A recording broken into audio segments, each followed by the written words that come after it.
Researchers are attempting to identify genetic differences among transgender individuals versus individuals who identify as cisgender, or the gender that they were born with. Now, the reason for this is to understand the transgender community a little better and possibly even improve their medical attention for that community.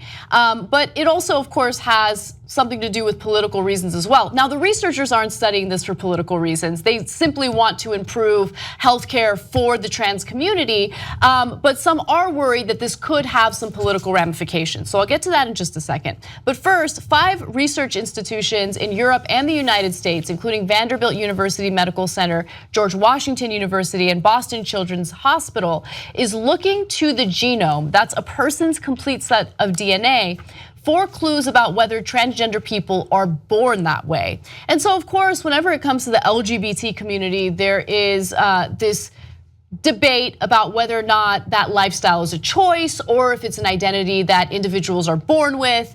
I don't think it really matters that much if it's a choice or if it's something that they're born with, but it is important to understand how humans work and how identities are developed.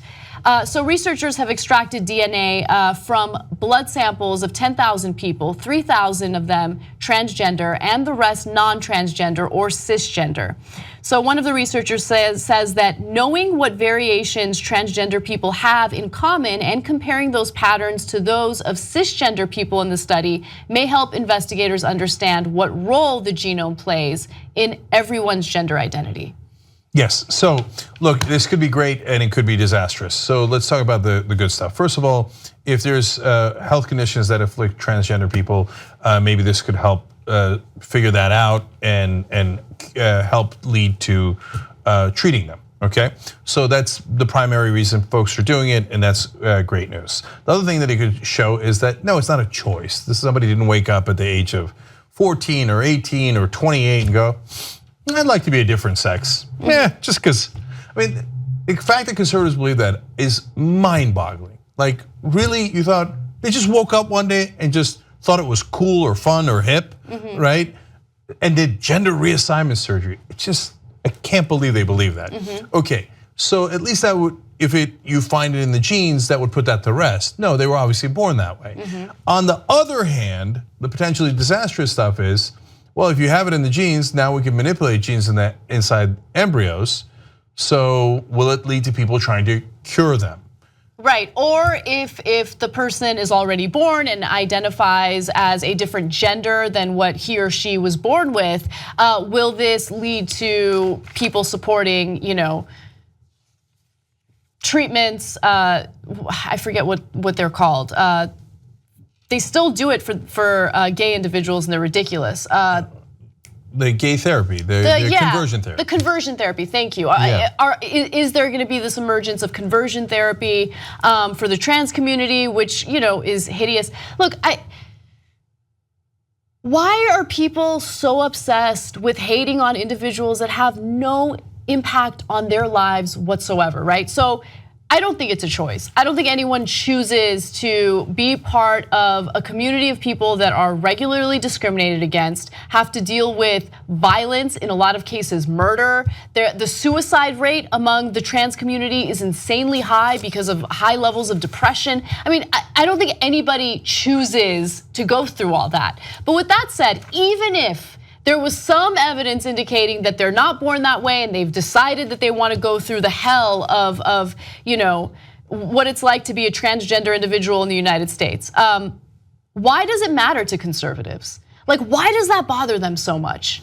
Yeah, so the stat that Anna's talking about is, and this is stunning, 40% of transgender people in America have attempted suicide. 40%.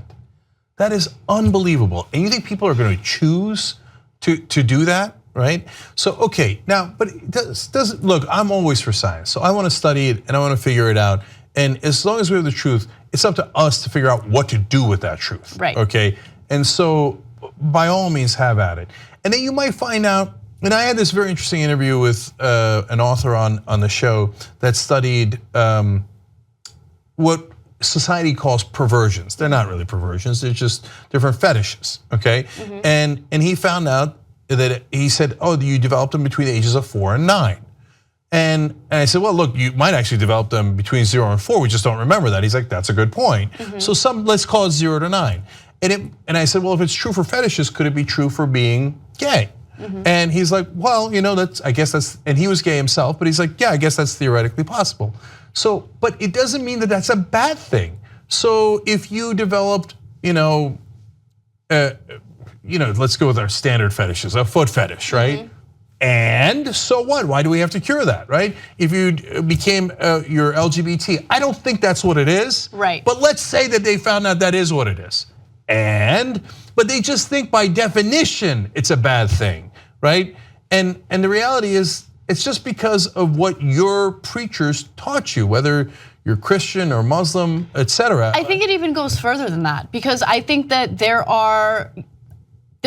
is definitely a population of non-religious people who have the same type of visceral or negative reaction to the LGBT community or the trans community specifically. And honestly, I think it has more to do with fear, and that fear comes from ignorance. And I get it. Sometimes if you're fearful about a community of people or a certain demographic that you don't understand, you can have that negative reaction. You don't understand them. It's a human instinct, it's a human reaction. I get that. And so I'm not trying to, paint all of them as like these hateful, bigoted individuals. But what I will say is take a moment to just stop and think about it. Okay? If they're not having any type of impact on you personally, or if they're not harming anyone in any negative way, why do you care? Why do you go out of your way to make their lives miserable? Yeah, so I think that the fear is actually more specific. I think it's not like they think they're gonna be attacked by transgender people. Sometimes they'll say that in the bathroom controversy, etc. But no, their fear is that they think it's a choice. Because remember, sexuality is a spectrum. So it's unlikely to be binary. You're either gay or you're straight. You're somewhere on the spectrum. So maybe some of those folks are closer to the LGBT part of the spectrum than they would like to admit. And they think, well, I know it's a choice for me. I could go either way. So if you allow this, then I'm going to go in the way that that my parents taught me is a bad thing. And so and since it's a choice for me, what's the hardest thing in the world? Escaping your own perspective. So if it's a choice for me, it's probably a choice for them, even if they're transgender.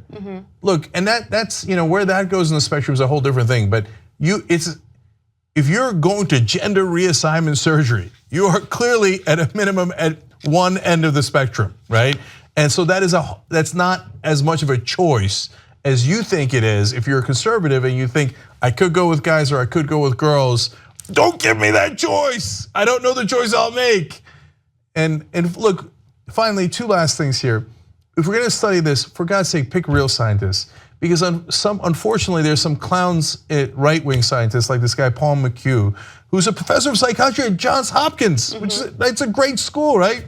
He calls trans people counterfeit. What? What is that? That's not a thing. Well, that's not science. That's it's a value judgment. That's right. So he might do great research in other areas, which is why he's where he's at.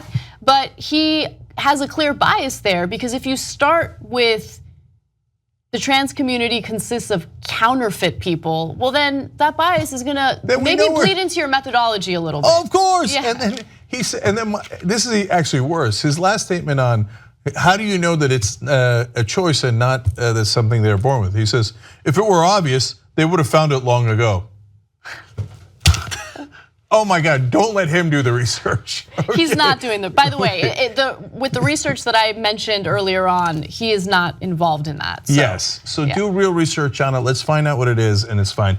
And by the way, look, we mentioned all the bad sides of the guys who are so conflicted about the choice, etc. But don't lose track, the country is changing significantly. 68% according to a recent Quinnipiac University poll, very established, legitimate poll, 68% of Americans say transgender people should be in the military. Not just that they have the same rights, but Trump said they shouldn't be in the military. They're saying no, they should be in the military. So America's on the right path. It's a bumpy road, but we are going to the right place. If you like this video, you'll love the whole TYT network. Check it out at tytnetwork.com/join.